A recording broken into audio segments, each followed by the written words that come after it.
고린도서 6장 11절로 13절 말씀 함께 봅니다. 고린도인들이여, 너희를 향하여 우리의 입이 열리고 우리의 마음이 넓어졌으니 너희가 우리 안에서 좁아진 것이 아니라 오직 너희 심정에서 좁아진 것이니라.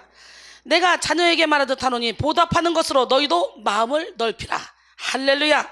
예, 오늘 이 시간에 마음의 지경을 넓히라, 지경 넓히기 테마가 시작이 되는데, 첫 번째는 무슨 지경? 마음의 지경을 넓히라. 할렐루야. 지경은 일정한 테두리 안에 땅을 의미합니다. 사람들은 많은 땅을 가지고 있는 사람들을 부러워하죠. 부자 중에 부자는 땅 부자다, 이런 말이 있을 만큼 사람들은 땅을 가치 있게 여기고 중요한 투자 대상으로 생각하고 있습니다. 성경에서도 땅을 중요하게 다루고 있는데요, 예수님은 팔복을 말씀하시면서 온유한 자가 받게 될 축복이 땅을 기업으로 받는 것이라고 이렇게 말씀하고 있습니다. 온유한 자는 복이 나니 그들이 땅을 기업으로 받을 것이요. 마태복음 5장 5절 말씀이죠. 하나님은 인간을 창조하시고 인간에게 땅에 충만할 복, 땅을 정복할 그런 권세를 부여하셨습니다. 창세기 1장 27절 28절 하나님이 자기 형상 곧 하나님의 형상대로 사람을 창조하시되 남자와 여자를 창조하시고 하나님이 그들에게 복을 주시며 하나님이 그들에게 이르시되 생육하고 번성하여 땅에 충만하라, 땅을 정복하라, 바다의 물고기와 하늘의 새와 땅에 움직이는 모든 생물을 다스리라 하시니라. 할렐루야. 예, 우리는 땅을 차지하고 땅을 누리며 땅을 다스리고 땅을 정복하는 그런 삶을 살아야 됩니다. 진정한 의미에서의 땅 부자는 세상의 땅을 차지하고 있는 그런 사람이 아니라 영적인 마음의 땅을 확장시켜 나가는, 그리고 누리는 사람입니다. 세상에 있는 땅은 엄밀한 의미에서 다 누구 땅입니까? 하나님의 땅입니다. 우리는 누굽니까? 하나님의 상속자들입니다. 예, 레위기 25장 23절에 보니까 토지를 영구히 팔지 말 것은, 토지는 다 내 것입니다. 너희는 거류민이요 동거하는 자로서 나와 함께 있느니라 그랬어요. 영적인 전쟁은 땅 따먹기입니다. 뭐하기? 예, 심히 부패한 것이 인간의 마음이요 또 모든 지킬 마음 중에 더욱더 내 마음을 지키라 생명이 그러니 이에 쓰람이라. 우리 안에 천국과 지옥이 있습니다. 심히 부패한 어둠의 영을 다 몰아내고 하나님의 땅으로 가득가득 채워가는 거예요. 날마다 변화되는 거예요. 장성한 물량에 이르는 믿음까지 변화되는 거예요. 할렐루야. 그러므로 우리는 무엇보다도 마음의 땅, 생각의 땅, 섬김의 땅, 자유의 땅, 사명의 땅, 하늘의 땅을 넓히고 차지하는 그런 삶을 살아야 됩니다. 마음의 땅을 넓혀야 인생을 크게 살 수 있어요. 넉넉하게 살 수 있어요. 생각의 땅을 넓혀야 창조적인 삶을 살 수 있습니다. 섬김의 땅을 넓혀야 깊이 있는 삶을 살 수 있습니다. 또 자유의 땅을 넓힐 때 우리는 행복한 삶을 살 수 있고, 사명의 땅을 넓힐 때 우리는 하늘나라를 확장시키는 일에 존귀하게 쓰임받을 수 있습니다. 예, 의미 있는 삶을 살 수가 있는 거예요. 하늘의 땅을 넓힐 때 후회 없는 삶을 살게 됩니다. 할렐루야. 여러분 모두가 지경 넓히기 테마 설교를 진행하는 동안에 마음의 땅 부자, 생각의 땅 부자, 섬김의 땅 부자, 자유의 땅 부자, 사명의 땅 부자, 하늘의 땅 부자가 되기를 주님의 이름으로 축복합니다. 죄로 인해 사탄에게 빼앗겼던 땅을 되찾아옴으로 천국을 확장해 나가는 것이 바로 영적 전쟁입니다. 오늘 특별히 우리는 마귀에게 빼앗겼던 이 마음의 땅을 되찾아 와야 됩니다. 그리고 마음의 지경을 넓혀야 됩니다. 우리가 치를 영적 전쟁은 외부와의 싸움이 아니에요. 나 자신과의 싸움이고, 우리가 차지할 땅은 세상의 땅이 아니에요. 우리 안에 있는 마음의 땅이에요. 마음을 어떻게 먹느냐에 따라서 그 사람의 인생이 달라집니다. 아담과 하와의 범죄로 이 세상의 땅은 가시덤불과 엉겅퀴로 가득한 이런 땅으로서 저주를 받고 마귀에게 속한 땅이 되었듯이, 범죄한 우리 마음도 사탄에게 빼앗겨서 돌짝밭, 가시밭, 길가밭 같은 황폐한 그런 땅이 되고 말았습니다. 그래서 사탄에게 속한 우리의 마음에서 나오는 것은 시기, 미움, 다툼, 질투, 욕심, 사람의 속에서 나는 악한 생각, 곧 음란, 도둑질, 살인, 간음, 탐욕, 악독, 속임, 문탕, 질투, 비방, 교만, 음양, 이런 것들이 죄로 가득하게 돼 있어요. 죄로 타락한 마음의 땅은 노력하지 않고 가꾸지 않아도 죄의 결실을 하게 된다는 것이죠. 그래서 어린아이들이 태어나서 막 자라가면서 누가 가르쳐주지 않아도 혈기내고 짜증내고 욕심부리고 남의 것을 가지고 다 내 것이라 그러고 거짓말도 엄청 잘하죠. 오늘 저와 여러분은 마음의 땅을 기경하기를 원합니다. 그러므로 우리는 이스라엘 백성들이 가나안 땅 정복 전쟁을 치렀던 것처럼 우리 내면의 땅을 차지하기 위해서 영적 전쟁을 치러야 돼요. 사탄에게 속한 돌짝밭, 길가밭, 가시밭, 이 모든 밭을 다 갈고 하나님의 땅인 착하고 좋은 땅으로 회복해서 하나님의 말씀의 씨가 딱 뿌려주는 순간 어느 순간에 싹이 나고 이삭이 나고 열매가 맺혀지는 축복의 통로가 돼야 돼요. 여기서 꾸준히 은혜를 받다 보면 어느 순간에 나도 모르는 사이에 변해 있는 나를 발견하게 돼. 오늘 그 하나님은 지금 불꽃 같은 눈동자로 여러분을 지켜보고 계시며 여러분의 영혼에 길가밭, 돌짝밭, 가시밭을 어떻게 바꿔주냐, 좋은 옥토밭으로 바꿔주기 위해서 지금도 여러분 안에서 착한 일을 시작하시고 계시고 일하고 계시면서 이전 것은 지나갔으니 보라 새 것이 되었다, 너희는 새로운 피조물이다, 예수 안에 있는 우리에게 그렇게 선언하셨습니다. 에레미야 4장 4절에 유다인과 예루살렘 주민들아, 너는 스스로 할 일을 행하여 너희 마음 가죽을 베고 나 여호와께로 속하라. 그리하지 아니하면 너희 악행으로 말미암아 나의 분노가 불같이 일어나 사르리니 그것을 끌 자가 없으리라. 요한일서 2장 13절에 너희는 옷을 찢지 말고 마음을 찢고 너희 하나님 여호와께로 돌아오라. 뭘 찢고? 마음을 찢고 돌아오래요. 그는 은혜로우시며 자비로우시며 노하기를 더디하시며 인애가 크시사 돌이켜 재앙을 내리지 아니하시나니. 사람들은 흔히 고집이 세고 속이 좁아 이리저리 토라지는 사람을 저 인간 밴댕이 소갈딱지 같아, 이런 말을 하죠. 그렇다면 이 밴댕이 소갈딱지란 대체 뭘까요? 밴댕이는 바다에 사는 아주 작은 크기의 생선 이름인데 전어, 청어 등과 같이 어종에 속합니다. 이 밴댕이는 성격이 매우 급하고 스트레스에 예민해서 그물에 잡히자마자 제풀에 죽어버리는 그런 성질을 가지고 있어요. 이 밴댕이의 내장을 바로 소갈딱지라고 하는데요, 작은 밴댕이의 내장은 체구에 비해서도 아주 작은 편입니다. 이러한 밴댕이의 성질과 아주 내장 크기를 본 사람들이 성격이 급하거나 고집이 세고 심보가 아주 좁은 그런 사람을 빗대서 밴댕이 소갈딱지라고 부르기 시작했다 그래요. 마음의 지경이 밴댕이 소갈딱지인 사람, 그 사람은 꽉 찬 삶을 살 수 없어요. 꽉 막힌 마음, 고집불통의 인생, 아주 협착한 삶을 살 수밖에 없습니다. 밴댕이 소갈딱지 찢어버려. 마음 가지고 찢읍시다. 또 그런 사람들은요, 많은 사람을 힘들게 하고요, 자기 스스로도 힘겨운 삶을 살아갑니다. 자기 틀 안에 모든 사람을 가둬놓으려고 하는데 들어옵니까 사람들이? 요즘에는 애기도 안 들어와요. 애기도 내 맘대로 안 돼요. 내 새끼도. 마음의 크기가 곧 인생의 크기입니다. 우리는 마음으로 세상과 소통하며 마음으로 세상을 이해합니다. 그래서 좁은 마음을 가진 사람은 세상을 좁게 보고 넓은 마음을 가진 사람은 세상을 넓게 보죠. 좁은 마음을 가진 사람의 내면에는 이해되는 일이 없습니다. 별로 이해되고 통하는 사람도 별로 없습니다. 그러나 넓은 마음을 가진 사람은요, 모든 것을 이해하게 되고 모든 사람과 통하는 삶을 살게 되죠. 그러므로 오늘 우리는 마음 가죽을 베고 마음의 지경을 넓혀야 됩니다. 큰 집에 살고 큰 차를 타면서도 협소한 인생을 사는 사람이 있는가 하면, 아주 작은 집에 살고 작은 차를 타면서도 세상을 품고 위대한 인생을 살아가는 그런 사람이 있다는 거죠. 크고 넓은 마음으로 세상을 품고 다양한 사람들을 존중하며 하나님의 뜻을 이해하는 삶을 사는 우리 모두가 되기를 원합니다.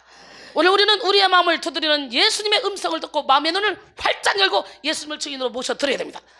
계시록 3장 20절에 볼자다, 내가 문 밖에서 문을 두드리니 누구든지 내 음성을 듣고 문을 열면 내가 그에게로 들어가 그와 더불어 먹고 그는 나와 더불어 먹으리라. 예수 이름으로 비리비리한 사람 열정을 가지세요. 꿈을 가지세요. 소망을 가지세요.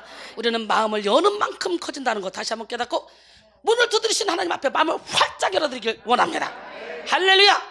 여러분, 몰라서 열지 못했고 두려워서 열지 못했던 마음의 문을 열고 마음의 지경을 넓히는 우리 모두가 되길 원합니다. 그리고 사람을 향해, 세상을 향해 진리 위에 바로 서서 마음의 문을 활짝 열어야 돼요. 할렐루야. 마음을 여는 만큼 성령의 빛을 받을 수 있고요, 마음을 여는 만큼 여러분의 지경이 넓어지고요, 마음을 여는 만큼 진리를 깨닫게 되고요, 마음을 여는 만큼 우리는 행복한 삶을 살게 됩니다. 근데 오늘날 많은 사람들이 마음을 열지 못하는 병에 걸려 있어요. 이런 사람을 영적 자폐증에 걸려 있는 사람이라고 하죠. 자폐증은 심리적으로 자기 세계 안에 아주 들어박혀서 대인관계가 전혀 이루어지지 않는 그런 정신 증세를 가리키는 말이죠.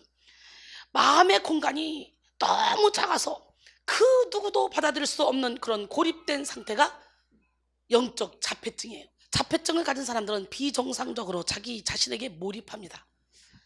이런 사람들은 다른 사람에 대해서는 거의 관심이 없습니다. 자기 자신에게만 몰두하기 때문에 자기가 관심이 가고 흥미를 느끼는 대상에만 집착하는 성향을 보입니다. 그 결과 자폐증 환자는 세상과 소통하지 못하고 요연한 대인관계를 맺지 못하기에 자기만의 세상을 만들어내서 그 속에 고립되어 살아가게 됩니다. 그런데 영적 자폐증에 빠진 사람들도 이와 비슷한 모습을 보인다는 거예요. 많은 사람들이 건강한 것 같지만 속을 들여다보면 다 환자의 영적 자폐증에 빠져 있어. 응? 겉으로 보기에는 밝고 사교성이 좋아 보일 수 있지만 속으로는 그 누구에게도 자신의 마음을 진솔하게 열지 못합니다. 영적 자폐증에 빠진 사람들은 마음이 좁은 상태에서 굳고 경직되어 이렇게 단단하게 굳어버리기 때문에 새로운 것을 배우지 못합니다. 그 누구와도 신뢰의 관계를 맺지 못합니다. 진정한 치료와 위로를 받을 수도 없습니다. 그래서 영적 자폐증에 빠진 사람들의 인생은 언제나 외롭고 힘겨우며 고통스럽습니다. 사랑하는 성도 여러분, 오늘 마음을 활짝 열기를 원해요. 바로 지금 마음을 활짝 열기를 원해요. 소심한 마음, 편협한 마음, 고립된 마음, 이 모든 마음을 청산하고 마음을 활짝 열어서 여러분의 숨은 마음을 드러내시기 원합니다. 할렐루야. 다친 마음 속에는 어둠의 영이 서식하며 오해와 왜곡, 망상과 착각을 만들어냅니다. 그래서 주어진 사랑도 느끼지 못하게 하고 주어진 풍요도 누릴 수 없게 합니다. 이로 인해 마음이 다친 사람들의 삶은 철저히 육에 속한 인생이 되어서 하나님과 소통하지 못하고 사람들 사이에서도 교만과 아집으로 점철된 그런 삶을 살게 됩니다. 오늘 본문의 수신자인 고린도 교인들이 그런 사람들이었어요. 하지만 고린도 교회에는 분쟁이 끊이지 않았어요. 성도들 중에는 언변도 능하고 지식도 있고 은사도 탁월하며 육적으로 부유한 사람들 많이 있었습니다. 고린도 교회에. 하지만 고린도 교회는 분쟁이 끊이지 않았다는 거예요.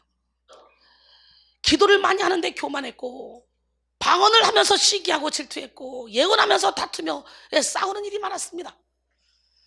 고린도전서 1장 12절에 내가 이것을 말하거니와 너희가 각각 이르되 나는 바울에게, 나는 아볼로에게, 나는 게바에게, 나는 그리스도에게 속한 자라 한다는 것이니, 고린도 교인들은 당을 잘 지을 뿐만 아니라 고린도 교회를 개척한 지도자 바울도 대적했습니다. 아볼로는 잘생겼는데 바울은 못생겼다느니, 바울은 글을 잘 쓰기는 하지만 말은 못한다느니 공격했고, 심지어 바울의 사도권까지도 의심하면서 바울을 대적했습니다. 그러니까 나 사도된 바울은, 바울은 서신서마다 그렇게 먼저 소개를 하고 있어요, 자기를. 고린도 후서 10장 10절에 보니까 그들의 말이, 그의 편지들은 무게가 있고 힘이 있으나 그가 몸으로 대할 때는 약하고 그 말도 시원치 않다, 이렇게 말하고 있어요. 듣는 바울 기분 나빴죠. 근데 고린도서 11장 6절에 보니까 바울이 내가 말에는 능하지 않지만 지식에는 그렇지 않다, 막 자기가 또 말하더라고. 사랑하는 성도 여러분, 오늘 우리는 탁월한 은사나 뛰어난 능력의 결과가 분쟁이요 대적이라면 그 은사와 능력의 배후에는 사탄의 세력이 역사하고 있다는 것을 깨달아야 돼요. 하나님의 영은 하나로 연합하는 영이요 조화롭게 하는 영입니다. 그러나 사탄의 영은 분열하게 하고 대립하게 하는 영입니다. 오늘 우리는 배후에서 역사하는 영적 세력들의 실체를 깨닫고 분별해야 돼요. 고린도 교인들은 육신에 속하여 음행의 문제와 우상숭배의 문제를 일으켰습니다. 교회 내부의 싸움을 세상 법정으로까지 가지고 가는 그런 어리석음을 나타내는 일까지 있었습니다. 게다가 무분별한 생활 속에서 세상 사람들도 혐오하는 근친상간과 같은 그런 도덕적 문제도 일으키기까지 했습니다. 참 지저분한 교회네. 바울은 고린도 교회의 이러한 심각한 문제를 해결하기 위해서 고린도 전서를 썼습니다. 고린도 후서는 고린도 교인들이 고린도 전서를 받고 그래도 많이 좋아졌다는 소리를 듣고, 그리고 바울이 다시 쓴 편지입니다. 바울은 먼저 고린도 전서를 통해 고린도인들에게 영적 교만을 경계하라고 권면했습니다. 이제 막 영이 열려서 자신의 은사를 자랑하고 막 남용하며 다른 사람과 경쟁하고 막 시기하는 그런 것은 마귀에게 미혹된 것이다, 이렇게 말했습니다. 고린도전서 4장 6절 7절 형제들아, 내가 너희를 위하여 이 일에 나와 아볼로를 들어 본을 보였으니 이는 너희로 하여금 기록된 말씀 밖으로 넘어가지 말라 한 것을 우리에게서 배워 서로 대적하여 교만한 마음을 가지지 말게 하려 함이라. 누가 너를 남달리 구별하였느냐? 내게 있는 것 중에 받지 아니한 것이 무엇이냐? 내가 받았은즉 어찌하여 받지 아니한 것 같이 자랑하느냐? 그랬어요. 고린도 전서를 쓰는 동안 바울의 목소리 톤은 점점 고조되어 갔습니다. 그들 안에 드러난 문제들을 하나씩 다뤄가면서 적나라하게 문책하기도 했고 또 단호한 해결책을 제시하기도 했습니다. 그래서 고린도 전서를 보낸 후에 바울은 근심했습니다. 혹시라도 그 편지를 읽고 깨닫고 돌이키는 것이 아니라 오히려 실족하여 더 완고해지는 것은 아닌지 생각하여 편지 보낸 것을 후회하기도 했습니다. 하지만 바울은 이내 고린도 교인들이 고린도 전서를 통해서 깨닫고 회개했다는 기쁜 소식을 듣게 됩니다. 고린도서 7장 8절에 그러므로 내가 편지로 너희를 근심하게 한 것을 후회하였으나 지금은 후회하지 아니함은 그 편지가 너희로 잠시만 근심하게 한 줄을 알미라 그랬어요. 바울은 기쁜 마음으로 고린도 후서를 쓰면서 고린도 교인들을 위로하기도 했고 더욱 온전한 자들로 세우기 위한 그런 권면을 주기도 했습니다. 특별히 오늘 본문을 통해 바울은 고린도 교인들에게 마음의 지경을 넓히라 권면하고 있습니다. 왜냐하면 모든 문제의 원인은 마음을 넓히지 못한 데서부터 비롯되기 때문이죠. 기도하는 사람들이 마음을 넓히지 못하면 사단에게 속아서 자신의 죄는 보지 못하고 다른 사람의 죄를 보고 판단하며 정죄하기 쉽습니다.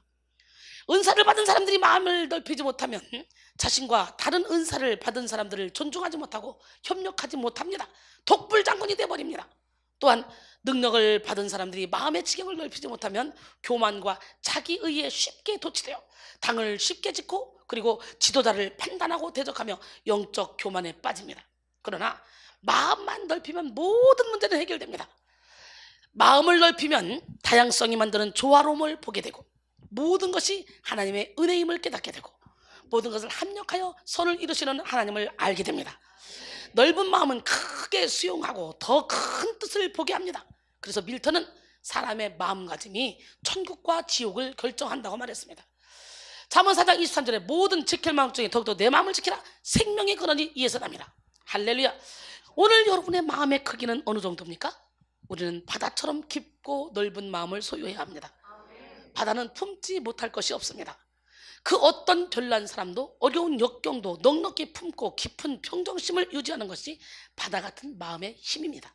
그러나 마음이 좁으면 마음에 안 드는 사람이 많고 용납하지 못할 사람이 많습니다. 그리고 이해가 안 되는 일이 많습니다. 고린도 교인들은 마음이 좁아서 당을 짓고 전체가 하나로 연합하지 못했습니다. 마음이 좁으면 자기 틀에 맞지 않는 모든 것을 싹 다 거부하게 됩니다. 자기 생각에 맞지 않는 모든 것을 다 거부하게 됩니다. 우리는 오히려 내 마음에 맞지 않는 그런 사람이 내게 큰 도움을 줄 수 있는 사람이라는 거 깨닫고 버겁게 다가오는 그 사람을 주의 사랑으로 품어서 내 편 만드는 지혜로운 성도가 되어야 돼요. 크고 위대하신 하나님을 기대하며 마음의 지경을 넓히는 우리 모두가 되길 원합니다. 사람들은 자기 마음으로 품지 못하는 일을 만날 때 용서하지 못합니다. 어떻게 그럴 수가 있어? 나 도저히 이해할 수가 없네. 말도 안 돼 라는 생각으로 용납하지 않을 때 우리는 절대로 용서를 할 수가 없겠죠. 하지만 마음의 지경을 넓히면 용서하지 못할 사람이 없습니다. 마음을 넓히면 모든 사람이 죄인이라는 것을 보게 됩니다. 그러니까 그 사람이 진짜 나쁜 짓을 해도 그래 나도 본질상 진노의 자녀였고 저 사람도 죄인이야. 깨닫지 못해서 저렇게 죄를 짓는 거야. 내가 중보해야 되겠다. 이렇게 되는 거죠. 우선은 자기 자신이 영 죽을 수밖에 없었던 죄인이었는데 하나님의 용서를 받아서 예수 그리스도의 핏값으로 구원을 얻은 인생이 되었음을 알게 되고 그래서 그를 불쌍히 여기며 그를 주의 사랑으로 품으며 중보기도 할 수 있게 되는 거예요. 마음을 넓히면 예수 그리스도께 우리는 갚을 수 없는 그런 빚을 진 자가 되었음을 깨닫고 용서하는 삶을 살아야 한다는 것을 이렇게 알게 되는 거죠. 로마서 8장 12절에 그러므로 형제들아 우리가 빚진 자로 돼 육신에게 져서 육신대로 살 것이 아니라 그랬어요. 할렐루야. 마태복음 18장 23절로 35절 보니까 그러므로 천국은 그 종들과 결산하려 하던 어떤 임금과 같으니 결산할 때에 10,000달란트 빚진 자 하나를 데려오매 갚을 것이 없는지라 주인이 명하여 그 몸과 아내와 자식들과 모든 소유를 다 팔아서 갚게 하라. 그랬더니요 그 종이 납작 엎드려 절하며 이럽니다. 내게 참으소서 갚으리다. 간절한 마음으로. 그랬더니 그 종의 주인이 그를 불쌍히 여기서 놓아 보냈습니다. 그 빚을 다 탕감해줬어요. 그 종이 나가서 자기는 10,000달란트를 탕감받았는데 100데나리온 빚진 동료 한 사람을 만나 붙들어 목을 잡고 이러되 빚을 갚으라. 그러니까 그 동료가 엎드려 간구하며 이러되 나에게 참아주소서 내가 갚으리다 하되 허락하지 아니하고 이에 가서 그가 빚을 갚도록 오게 가두거늘 그 동료들이 그것을 보고 몹시 딱하게 여겨 주인에게 가서 그 일을 다 알리니 이에 주인이 그를 붙들어다가 말하되 악한 종아 내가 빌기에 내가 내 빚을 전부 탕감해 주었거늘 내가 너를 불쌍히 여김과 같이 너도 내 동료를 불쌍히 여김이 마땅하지 않느냐. 주인이 노하여 그 빚을 다 갚도록 그를 옥졸들에게 넘겼다는 거죠. 너희가 각각 마음으로 형제를 용서하지 아니하면 나의 하나님 아버지께서도 너희에게 이와 같이 하시리라. 오늘 이 시간에 여러분 모두가 다 우리는 빚진 자라는 의식을 갖고 있어야 됩니다. 또 마음의 지경을 넓히면 죄를 짓는 사람 배후의 역사는 어둠의 세력을 보게 되죠. 에베소 1장 17절로 19절 우리 주 예수 그리스도 하나님 영광의 아버지께서 지혜와 계시의 영을 너희에게 주사 하나님을 알게 하시고 너희 마음의 눈을 밝히사 그의 부르심의 소망이 무엇이며 성도 안에서 그 기업의 영광이 풍성함이 무엇이며 그의 힘의 위력으로 역사하심을 따라 믿는 우리에게 베푸신 능력이 지극히 크심이 어떠한 것을 너희로 알게 하시기를 구하노라. 오늘 마음의 눈을 넓힙시다. 마음의 눈을 밝히면 영의 귀가 막혀서 어둠의 조종을 받아 범죄하는 영혼을 안타까운 마음으로 이해하게 되고 그를 위해 기도하게 됩니다. 죄는 미워하지만 죄인은 사랑할 수 있는 그런 마음을 품게 되는 것이죠. 이 시간 여러분 모두가 마음의 지경을 넓혀서 모든 사람과 더불어 거룩함과 화평함을 따르기를 소원합니다. 히브리서 12장 14절 모든 사람과 더불어 화평함과 거룩함을 따르라. 이것이 없이는 아무도 주를 보지 못하리라 그랬어요. 마음의 지경을 넓히면 서로의 다양성을 존중하고 연합하게 됩니다. 기러기들이 V자 대형으로 날아가는 것을 본 적이 있습니까? 저는요 미국에서 캐나다에서 잘 봅니다. 기러기들이 V자 대형으로 줄을 지어 날아가면 뒤따르는 새들은 공기의 저항을 50%나 덜 받습니다. 그 결과 무리지어 비행을 하면 혼자 비행할 때보다 71%나 더 멀리 날아갈 수 있다 그래요. 성도들도 마찬가지입니다. 함께 협력하면 어려운 일도 쉽게 처리할 수 있습니다. 옛날부터 백지장도 함께 들으면 가볍다는 말이 있죠. 하나님은 교회를 그리스도의 몸으로 세우시고 성도들을 각 지체로 삼으셨습니다. 에베소 4장 11절로 20절 보니까 그가 어떤 사람은 사도로 어떤 사람은 선지자로 어떤 사람은 복음 전환자로 어떤 사람은 목사와 교사로 삼으셨으니 이는 성도를 온전하게 하며 봉사의 일을 하게 하며 그리스도의 몸을 세우려 하심이라 그랬어요. 할렐루야. 우리는 다 하나님이 다양하게 맡겨주신 달란트와 재능을 가지고 있습니다. 각 사람에게 맡겨주신 그 은사에 대해서 우리는 존중하고 그리고 합력해야 될 줄로 믿습니다. 고린도전서 12장 7절로 11절 보니까 각 사람에게 성령을 나타나시면 유익하게 하려 하십니다. 어떤 사람에게는 성령으로 말미암아 지혜의 말씀을, 어떤 사람에게는 같은 성령을 따라 지식의 말씀을, 다른 사람에게는 같은 성령으로 믿음을, 어떤 사람에게는 한 성령으로 병 고치는 은사를, 어떤 사람에게는 능력 행함을, 어떤 사람은 예언함을, 할렐루야. 어떤 사람에게는 영들 분별함을, 다른 사람에게는 각종 방언 말함을, 어떤 사람에게는 방언들 통역함을 주시라니. 이 모든 일은 같은 한 성령이 행하사 그의 뜻대로 각 사람에게 나누어 주신다는 거예요. 오늘 이 시간에 지혜의 은사, 지식의 은사, 믿음의 은사, 능력 행함의 은사, 병 고치는 은사, 예언함의 은사, 영들 분별함의 은사, 각종 방언 말함의 은사, 방언들 통역함의 은사를 받으시기 원합니다. 성령 하나님은 우리에게 이런 각가지 은사를 각 사람에게 맞도록 나누어 주시는 분이에요. 그러기에 자기가 맡은 부분을 귀히 여겨서 충성해야 되고 또 다른 사람들이 맡은 직무에 대해서 귀히 여겨서 같이 협력해야 됩니다. 누가 더 잘나고 높은지 따지며 경쟁할 것이 아니라 서로의 부족함이 보일지라도 서로 이해하며 서로 하나가 되어 조화를 이루어야 합니다. 그런데 마음이 좁으면 문제가 아닌 것도 문제로 보여요.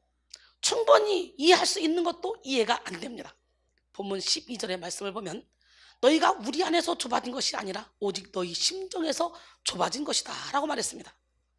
너희 심정이 좁아진 것이란 상대방이 아닌 자신들의 마음이 먼저 비뚤어졌다는 것이죠. 그러므로 우리는 마음을 넓혀서 하나님이 허락하신 다양성을 존중하며 서로 연합해야 됩니다. 그 다음에 마음의 지경을 넓히면 하나님의 은혜를 아는 겸손의 삶을 살게 됩니다. 좁은 마음은 교만한 마음입니다. 교만한 마음은 자기 의의를 내세우며 다른 사람들을 비판하고 정죄하며 무시하는 마음입니다. 하지만 넓은 마음은 겸손한 마음입니다. 겸손한 마음은 모든 것이 하나님의 은혜임을 다 아는 마음이죠. 자기에게 있는 것도 하나님이 주신 것이요 타인에게 있는 것도 하나님이 허락하신 것이라는 것을 보게 됩니다. 그래서 은혜를 아는 이 겸손한 마음은 자랑하지 않고 생색내지 않으며 비교하지 않고 경쟁하지 않습니다. 나보다 남을 낮게 여깁니다. 낮게가 아니라 낮게.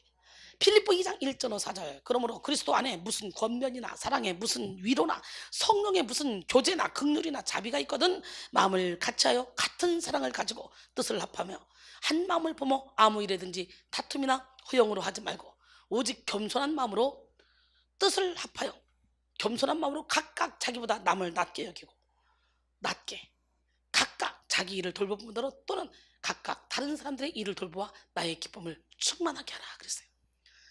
안토니오는 영안으로 온 세상을 보니 마귀가 온 땅에 그물을 편 것을 보고 두려워 탄식하기를 누가 능히 이 그물을 벗어나겠는가 하니, 한 천사가 대답하기를 겸손한 자만이 능히 그 마귀의 그물에서 벗어날 수 있다. 마귀가 두려워하는 것은 오직 겸손이요, 하나님이 가장 미워하는 것은 교만이다 라고 말했습니다. 어거스틴은 모든 덕이 하늘에 오르는 사다리인데 겸손이 그 첫 번째 계단이라는 거예요. 이 첫째 계단에 오르면 그 다음에는 위로 올라가기 쉬운 것입니다. 넓은 마음으로 하나님이 허락하신 모든 일에 대해 감사하며 자원하는 심령으로 사명을 감당해야 됩니다. 지금까지 마음이 좁아서 받아들이지 못한 일이 많고 품지 못한 사람이 많다면 이 시간 예수 그리스도의 마음을 품읍시다. 온유하고 겸손한 마음, 사랑의 마음, 용서하는 마음, 이 마음 품어서 마음을 넓힘으로 바다 같은 마음으로 모든 사람을 주님의 사랑으로 품읍시다. 넓은 마음을 품으면 용서하지 못할 사람이 없고, 이해하지 못할 사람이 없고, 사랑하지 못할 사람도 없습니다. 서로의 다양성을 존중하며 연합하고 하나님의 은혜를 아는 겸손한 삶을 사는 우리 모두가 되기를 원합니다. 이 시간 마음의 지경을 넓힙시다. 품지 못할 사람이 없는 인생, 그리고 감당하지 못할 그런 일이 없는 인생, 위대하고 깊은 인생을 사는 우리 모두가 되기를 주님의 이름으로 축원합니다. 주님과 함께하는 이 고요한 시간, 주님의 보좌 앞에 내 마음을 쏟네. 모든 것 아시는 주님께 감출 것 없네. 내 맘과 정성 다해 주 바라나이다. 나 염려하잖아도 내 쓸 것 아시니, 나 오직 주의 얼굴 구하게 하소서. 다 이해할 수 없을 때라도 감사하며 날마다 순종하며 주 따르오리다. 온 마음 다해 사랑합니다. 온 마음 다해 주 알기 원하네. 내 모든 삶 당신 것이니 주만 섬기리. 온 마음 다해